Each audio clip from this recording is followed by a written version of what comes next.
Hello, everyone. If you like what I'm doing here, please consider subscribing, liking, and commenting. It would really help the channel out quite a bit. Thank you very much.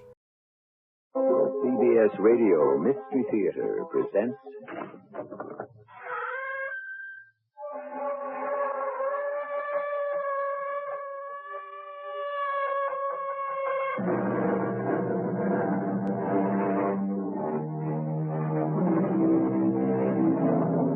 Come in. Welcome. I'm E.G. Marshall. What did the famous Frenchman say? Mirrors should reflect a little before throwing back images. Yes, and perhaps we should all reflect a little on questions before we start throwing back answers, especially on those deceptively simple questions which require such surprisingly complex answers, such as, is there really such a thing as a ghost? Well, sir, here we are. You and I. What do you want? At one time, I wanted love. I couldn't have it. Then I wanted justice, but I couldn't get it. Now, I want revenge. Revenge? But you've already had it. No. Revenge is nothing but an appetite. It must always be fed. Please don't kill me. I didn't do anything. But you're part of it. Part of the revenge.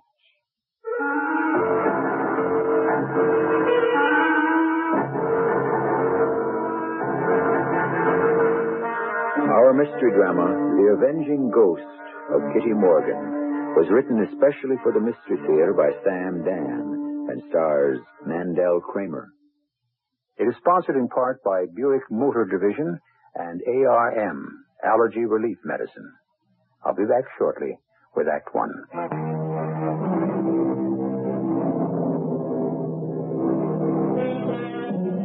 Be convinced of one thing. If you live long enough, you will learn the hard way never to bet your life on a sure thing.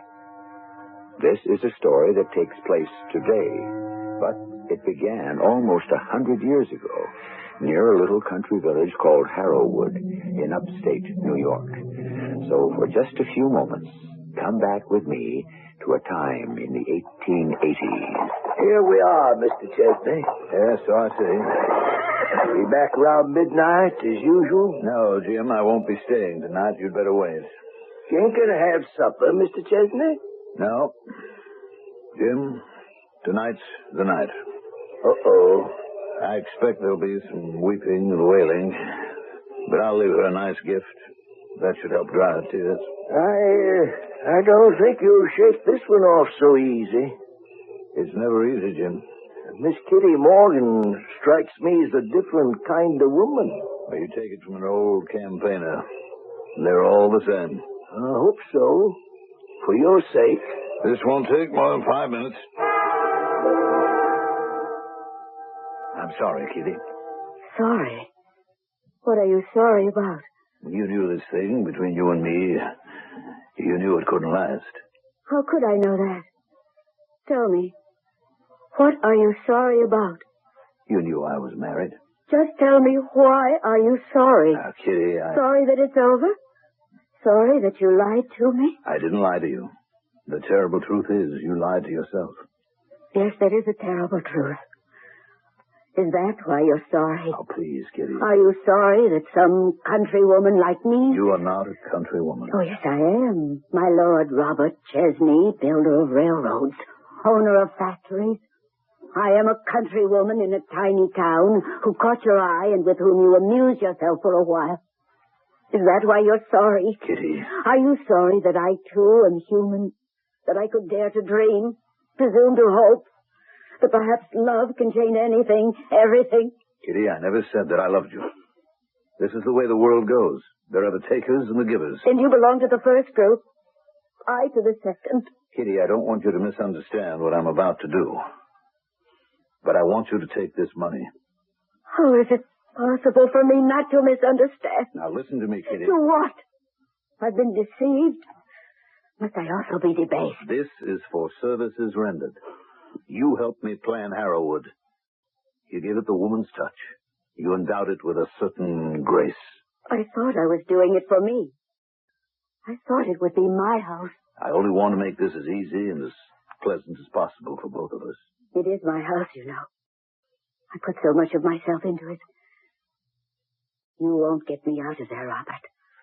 I'll be there forever. There's enough money here for you to travel. New York, Paris, London, Vienna. I'll see to it you'll never want for money as long as you live. It's my house, Robert. No other woman will ever want to live there. Every other woman will feel like an intruder. Now, Kitty, there's a reality to the world. Let's salvage as much as we can. Good night, Robert. Does it have to end like this? Please, leave me, Robert. There's something I have to do. Mr. Chesney! Well? Mr. Chesney! Wake up, Mr. Chesney! What's that noise? Mr. Chesney! Wake up! All right, I'm up. Come in. What time is it? 6 in the morning, Mr. Chesney. You know I sleep till 7. I knew that. What is it, Jim? I see something's wrong. Yes, sir. Out at the mansion. Well? Pete Colson, the night watchman. Well, Jim, come on, get to the point. He was making his rounds. Yes? You know, in the library, you got them high, thick, solid, exposed oak beams. Jim? Well, hanging on a rope, suspended from one of them beams, was Miss Kitty Morgan. Hanging? Yes, sir. Hanging. She was dead, too. Kitty's dead? Yes, sir. The coroner's already pronounced her.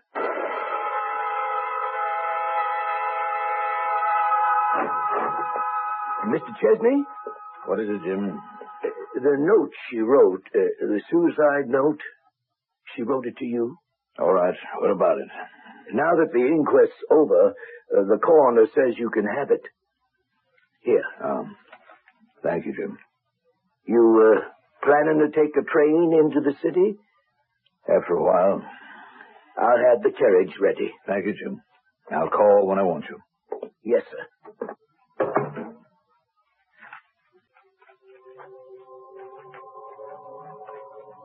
My dearest Robert, I told you I would never leave this house.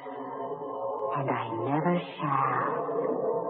Everything that was alive in me walked in here at sunrise this morning. And here it shall remain. Forever. In Harrowwood. Forever.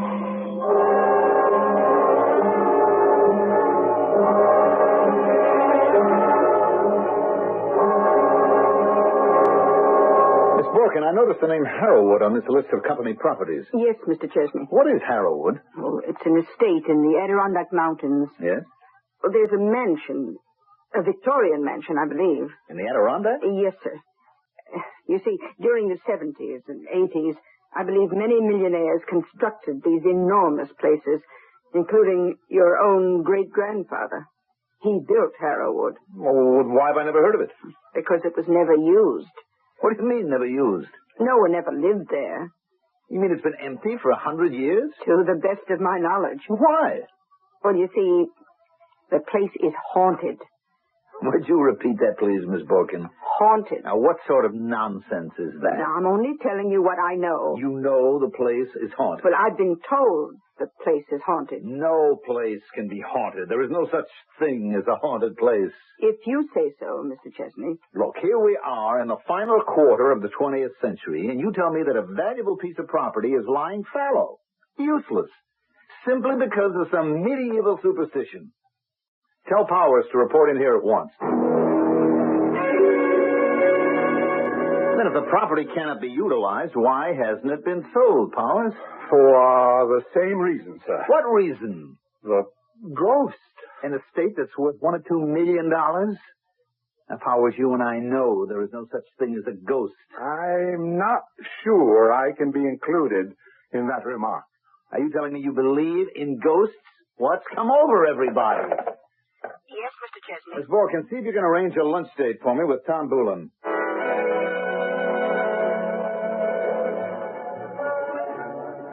Tell me, why have you brought me lunch, Joe? Well, Tom, I owe you a favor. Oh, now, Joe. I mean it. I think back over the years, we've been good friends. You've always done a great many things for me. What have I ever done for you? Oh, we shouldn't keep score in these things. Well, I just found out that I own some property upstate. Yes, it could be developed and make a mint as a resort. Uh-huh. Now, we're not into this kind of thing. On the other hand, you fellows are always looking for a hotel situation, aren't you? Sure. All right. Now, how about 1,000 acres, Tom? With a 30-room mansion, a private lake, you could lay out a golf course, has access to the thruway. How's that sound so far? Not bad. You could have your own ski slopes, and you're generating income 12 months a year. How much? I'm going to let you steal it. $2 million. What's the catch? Tom, when you deal with me, is there ever a catch? What's the name of this place? Harrowwood. No deal. Why, what's wrong? It's haunted. What did you say? It's haunted. You? You believe in that kind of stuff? Everybody knows it, Joe. A woman haunts that place. A woman who's been dead 100 years. Oh, how can a dead woman haunt anything? Well, it's possible. My great, add 7 or 8 more greats. Aunt is supposed to be haunting the Tower of London. Tom, are you serious? You mean you never heard of Anne Boleyn, the second wife of King Henry VIII? Come on, now let's get down to brass. She cut her head off. Didn't you know that? Yes, I know. Well, my old man, to whom this kind of thing is important, traces our lineage back to Anne Boleyn's brother. Tom, can't we try to be serious? I am serious, Joe. As far as the existence of ghosts is concerned, I have an open mind, as befits a man of my ancestry. Are you going to pass up the buy of a lifetime? Let's face it, Joseph. What are you really trying to sell me? A haunted house. Has the whole world suddenly gone mad? How can sane, sensible people seriously entertain the idea of ghosts? Or is their sanity and civilization just a veneer? Well, now that I was aware of Harrowwood, I decided to check the matter out further with my Aunt Sylvia. Harrowwood? Oh, dear boy, shall you have some tea? Well, Sylvia, we just had our tea about 5 minutes ago. Oh, did we? Yes. Now, about Harrowwood, Aunt Sylvia. I have no recollection of having drunk my tea. Oh, I assure you we did, and we enjoyed it. I can recall so clearly what happened when I was a little girl, almost 80 years ago. Do you recall Harrowwood? Oh, yes. Harrowwood. Your great-grandfather built it. Well, why have I never heard about it? Are you sure we had tea? I guess the only thing I can do is go up there myself. Oh, no, you can't do that. Why not? Oh, because something will happen to you. What? First I'd better ring for tea. We'll all be the better for a nice hot cup. And we'll have some of those sweet little cakes. What will happen to me up at Harrowwood? Oh, who said anything will happen to you up at Harrowwood? You did. Oh, would you rather have scones? Oh, why don't we have a little bit of everything? Oh, now I remember. What do you remember? What will happen to you if you go up to Harrowwood? Yes? You'll be murdered. Murdered? Yes, murdered. Why? How? By whom? Oh, here comes Forrest. We'll talk about it later. First, we must have a cup of tea. Yes, we're going to have a cup. And how appropriate is Mr. Fielding's remark on the subject. Love and scandal are the best sweeteners of tea. And as you might expect, on this show, we can very easily add a third. Murder. We'll stir this brew a bit when I return shortly with Act 2.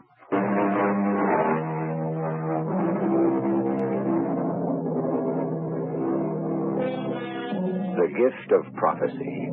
It pops up in the most peculiar places. Prophecy, the ability to read the future. But if you analyze it closely, it is based on an ability to understand the past. Outside of the Bible, as far as ordinary everyday people are concerned, the best prophets are usually children and elderly ladies, such as the one we have here. And Sylvia, why will I be murdered? Oh, my goodness. Whoever said you'll be murdered, Joseph? You did. Did I? Oh, what a horrible thought. Oh, why would I It has to do with going up to Harrowwood. Oh, well, yes, I remember now. Oh, and here's Forrest with our tea. Set it down, please, Forrest. Thank you so much. Oh, see? She brought us little cakes and scones and nice buttered toast. And she didn't have to be told. And Sylvia... Now you must let me pour. I really don't care for any more tea. Oh, nonsense. It's good for you. About Harrowwood. Well, your great-grandfather was murdered up there, you know. Oh, I didn't know. Oh, yes. You see, some silly girl committed suicide there. A local girl. Absolutely no breeding. And she also has the bad taste to haunt the place. What do you mean, haunt? What does anybody mean by haunt? The thing is obvious. Your great-grandfather brought your great-grandmother up there, and this dead girl's ghost just drove her out of the house. I don't believe it. You don't believe it. It's true. Your great-grandfather said, "No ghost, not even the ghost of Kitty Morgan, will drive me out of my own house." Oh, he was a great one for ringing declarations. But... So he stayed on. And one morning, he was found dead. Dead? The ghost had killed him.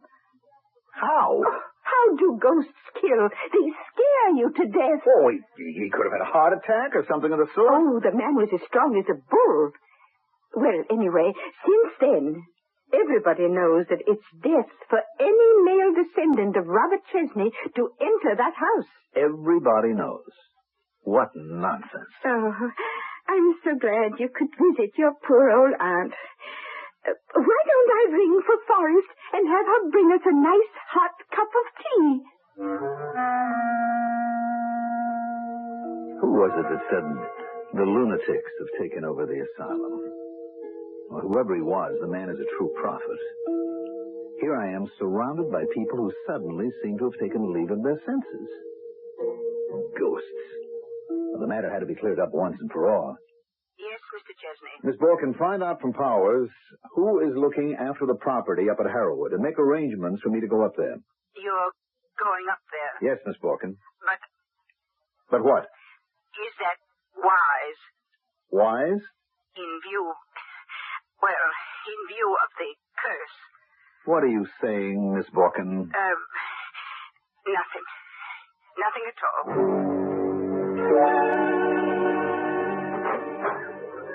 Oh, you must be Mr. Chesney.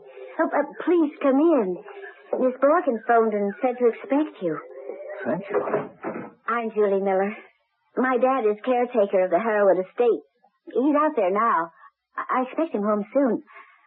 May I offer you a drink? Julie Miller. She had the blondest hair, the brightest blue eyes, the fairest complexion I had ever seen. She was like a sunburst. Everything about her shone and sparkled. Had I fallen in love with her at first sight? Ridiculous. There is no such thing as love at first sight. Just as there is no such thing as a ghost either. Miss Borkin said you'd be here several days. So Dad told her we'd put you up here. Oh, well, thank you, but that won't be necessary. I can stay at a motel. But you can't. Why not? Because there isn't any. There's no motel? Or hotel for 40 miles in either direction. I find that hard to believe. Well, it's true.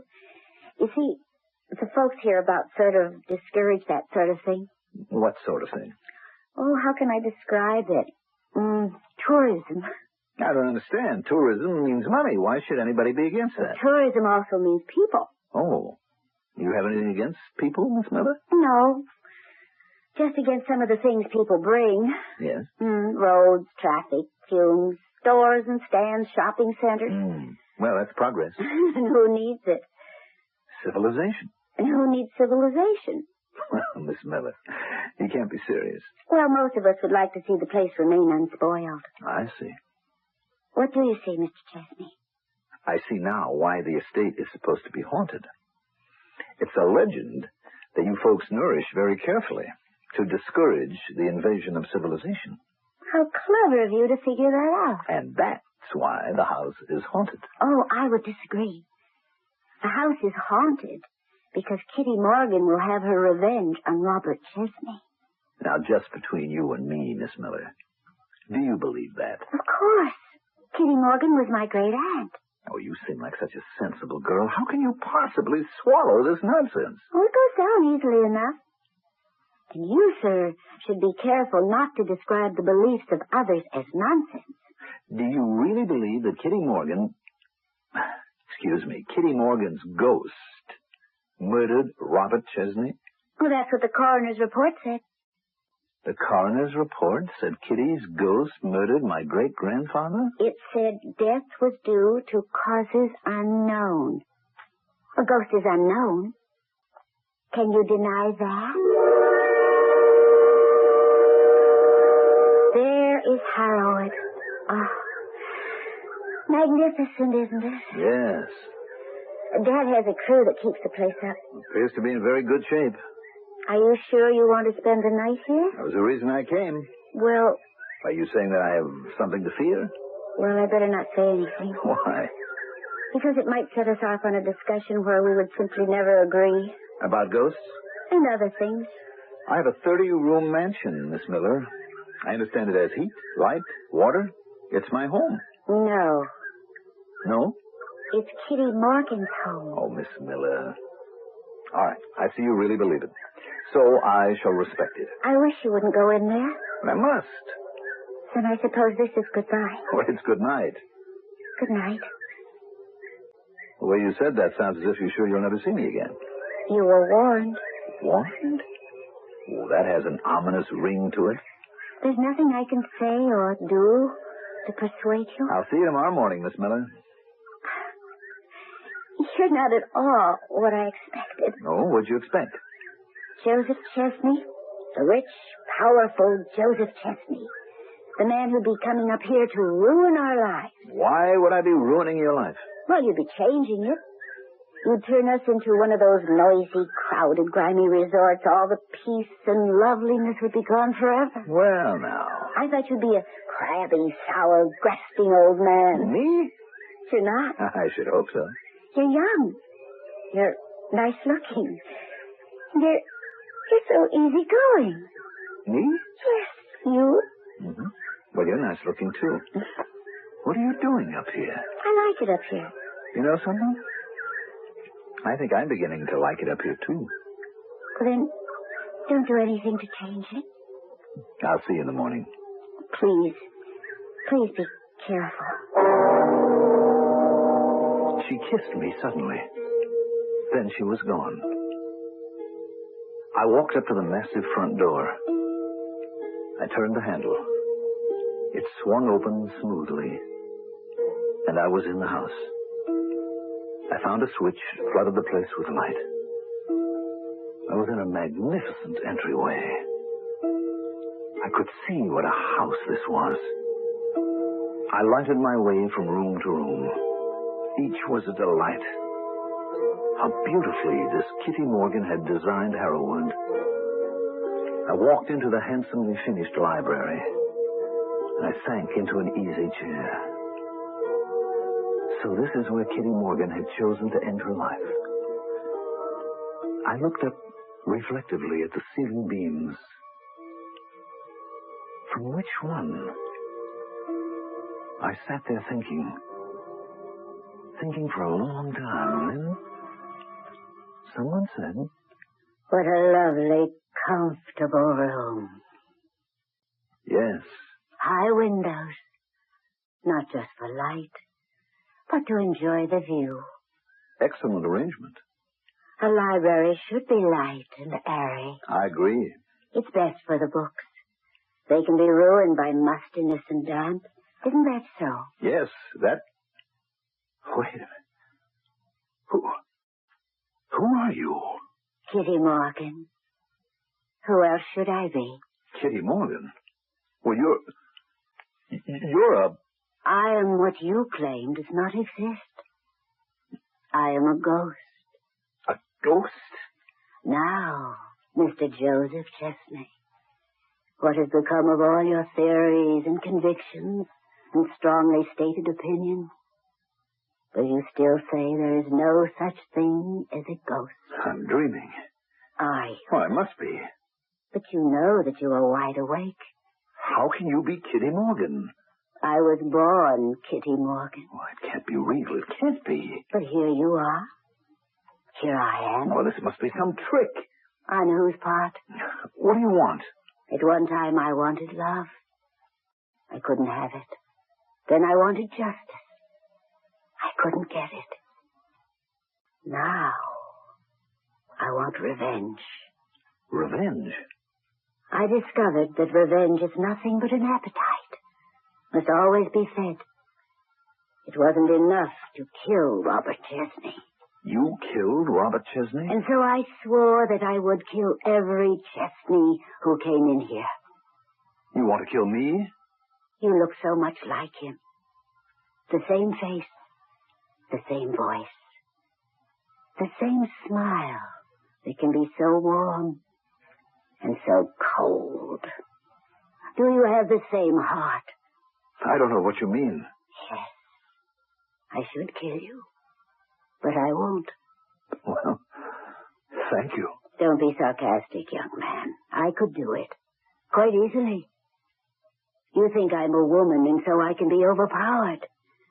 But I'm not a woman. I'm a ghost. My strength, my power is not of this world. I think I understand why you would want to kill me. But why have you changed your mind? Why? Yes. Why? Well, young Mr. Chesney, I believe I have other plans for you.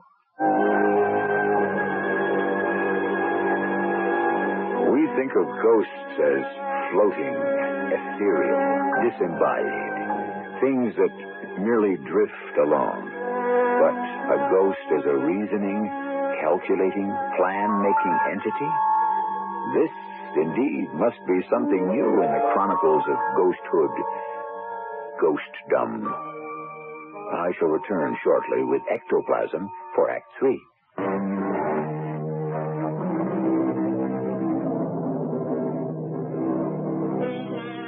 Life is real, said the poet, and from that it must follow that death is also real. We know that death is the end of life, but is death also the end of existence? Tricky questions? Perplexing propositions? Maybe we even have to question basic definitions. What is life? What is death? What is existence? You say you have plans for me, Miss Morgan. You are Miss Morgan. That is, it is correct to address a ghost by the name that she had in... Yes, entirely correct. Well, may I ask, what are those plans? I'm tired. Can a ghost be tired? Oh, yes. You have no idea how tired. And Robert, your great-grandfather Robert, his soul, wherever it is, must be tired, too. How do you know? I know. Robert and I, we're one. How can you say that? It's true. He married the woman who became your great-grandmother, but he never loved her. He only loved me. Well, if he loved you, then why... Why didn't he leave her for me? Yes. He was too cowardly. Oh, no. That's the one thing you cannot say about my great-grandfather. He was afraid of nothing. You're wrong. He was afraid of many things. But it doesn't matter now. It can end happily. Robert and I can find fulfillment through those who came after us. I don't understand. Through you and Julie Miller.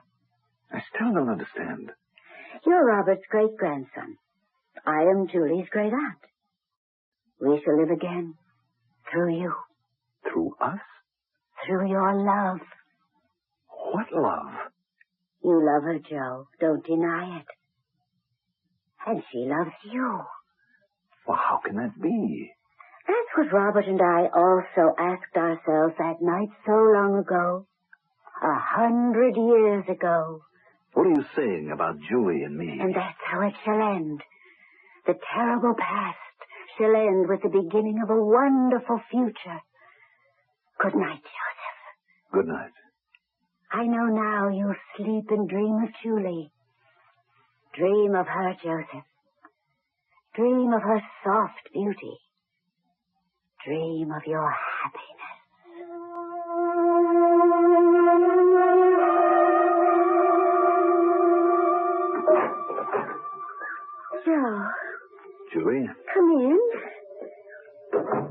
went up to the mansion. Yes, I know. I saw him. I knew you'd be by. I made you some breakfast, 3-minute eggs. 3 minutes, no more, no less. How did you know? Oh, I know a great many things, instinctively. Well, Julie, as you can see, I spent the night at Harrowwood. And nothing happened. Well, I wouldn't say that. You wouldn't? A great many things happened. Yes? I fell in love. With whom? The ghost of Kitty Morgan? No. With the great-grandniece of Kitty Morgan. Yes. I do love you, Julie. I know. I know. How do you know? Because I love you. Julie. And you see, when you love someone, really love someone, it's part of a chord. It's never a single note. They also love you. You never heard of unrequited love? You can only love if you're loved. The other thing, well, that's a state of mind. You'd have a quarrel with most of the writers of romances. Do I have a quarrel with you? With me? No, darling, never. That's good. We must never quarrel.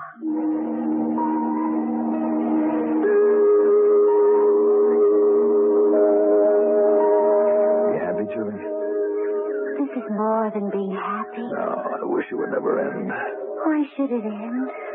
Love is forever, isn't it? You know, we sound like one of those romantic novels that you buy at newsstands. Do you read those books? Oh, sometimes.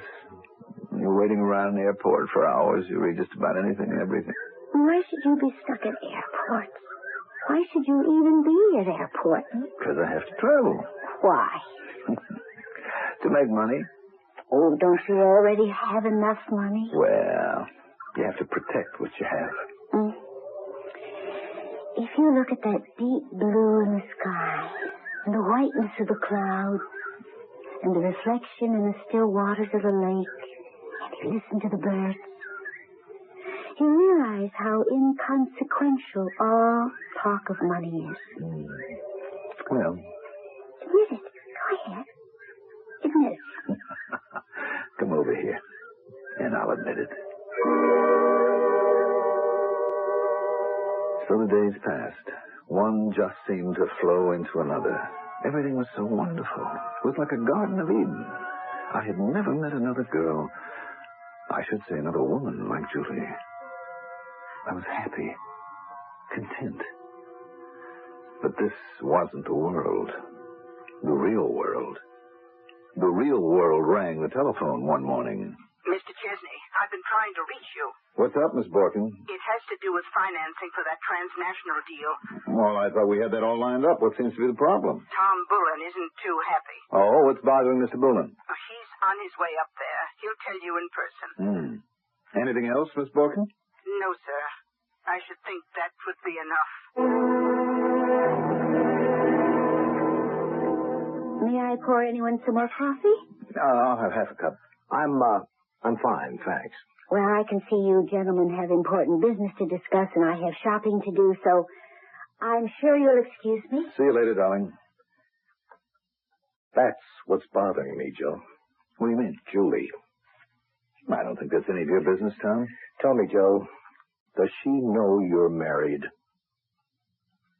Well, if you want the truth, she never asked me. Oh, Joseph.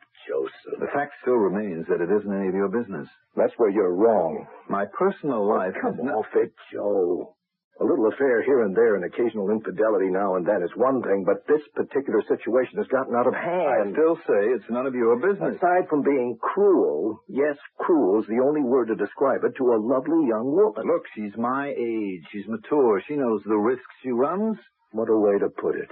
And the bottom line is still, it is none of your business. I'm glad you mentioned the bottom line, Joe. That's why I'm here.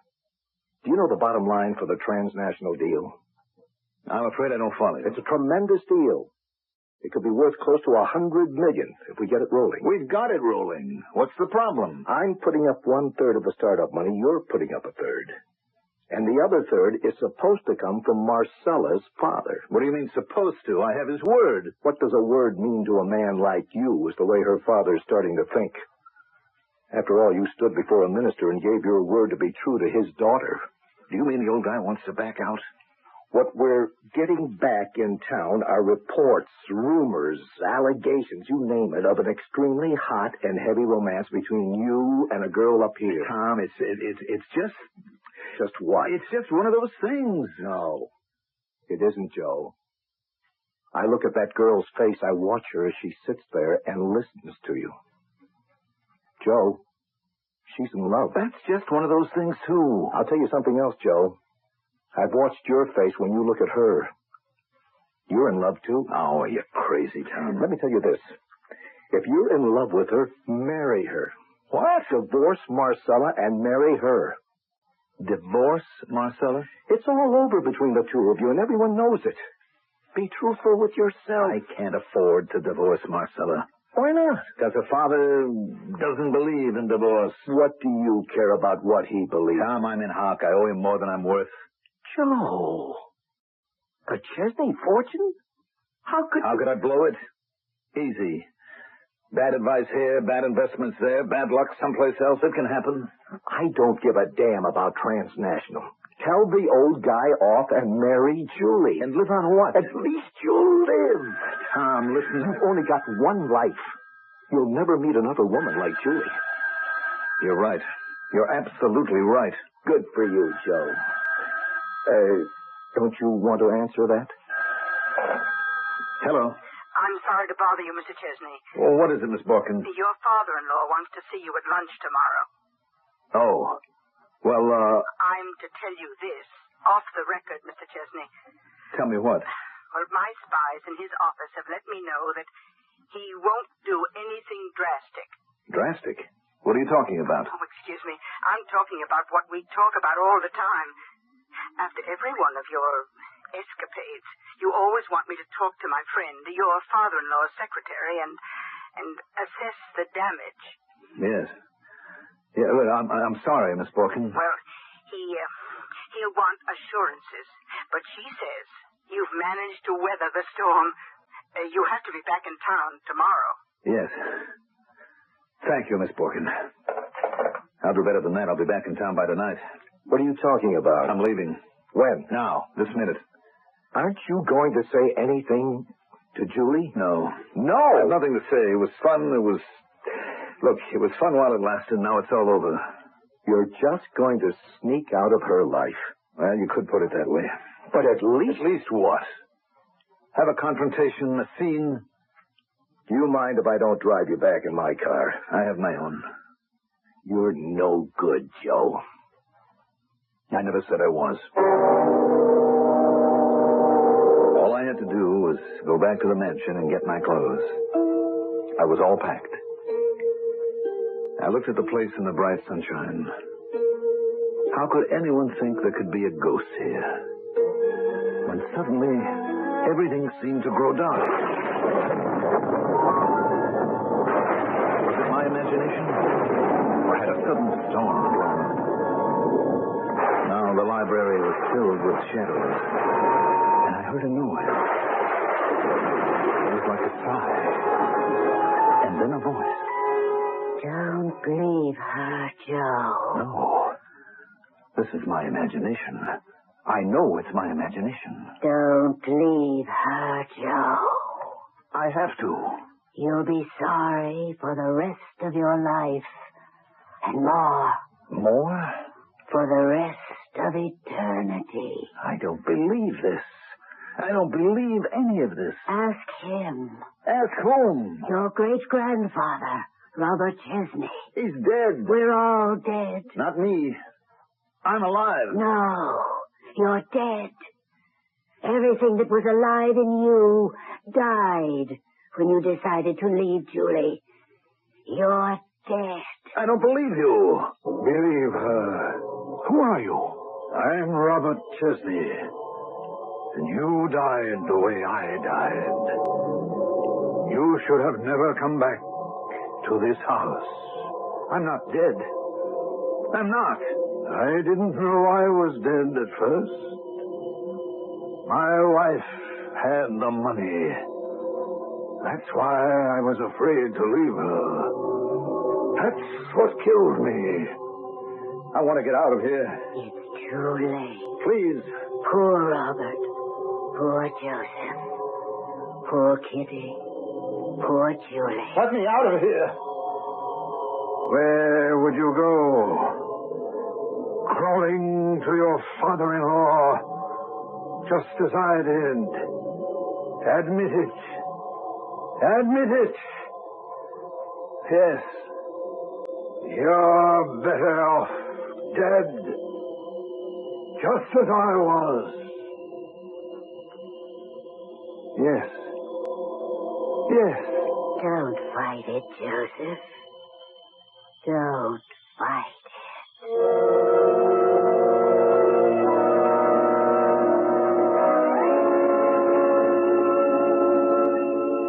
I don't believe it. No one knows why. It must have been the ghost. The ghost of Kitty Morgan. Why didn't he listen to me?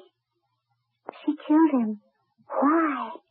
Because she must have had a reason. Do you believe that? Do you really believe that? Yes. You mean you actually believe that there is a ghost of Kitty Morgan, just as I do? Yes. I believe it. Oh, you're a very kind, understanding, and sympathetic person, Tom.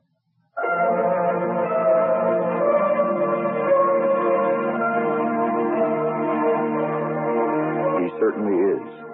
And so, what are we to make of our ghost story? Was it all in the mind?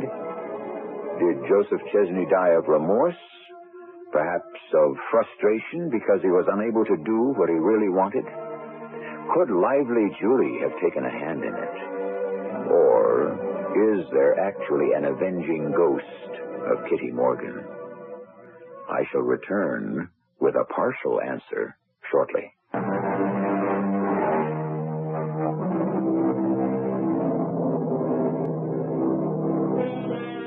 Your ghost will walk, said the poet. And so, what are we to expect?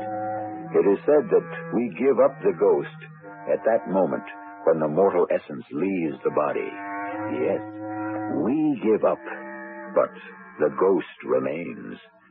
It holds on to memories and desires, and it roams the earth.